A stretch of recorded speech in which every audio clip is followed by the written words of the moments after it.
आज हम जानेंगे एनीमिया में एमसीबी की वजह से जो एनीमिया होता है वो किस तरह से हम आइडेंटिफाई करते हैं।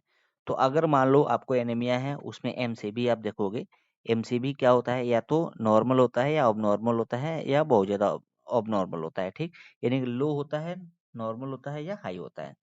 तो अगर आपका एमसीबी अगर लेस देन 80 एफएल पर सेल है तो उसको हम क्या बोलते हैं? माइक्रोसाइटिक बोलते हैं। एमसीबी क्या करता है? हमारे आरबीसी के आकार को बताता है कि आरबीसी का आकार छोटा है कि बड़ा है।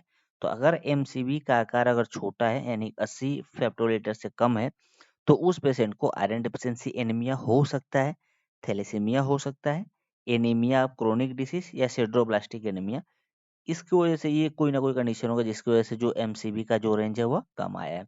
लेकिन अगर एमसीबी 80 से 100 एफएल है जो कि नॉर्मल रेंज होता है, तो उस कंडीशन में आप देखते हो अगर रेटिकुलोसाइट काउंट अगर आता है, यानी कि रेटिकुलोसाइट अगर उसमें होता है, तो हम वो देखते हैं कि रेटिक अगर कम है तो क्या हो सकता है और ज़्यादा है तो क्या हो सकता है।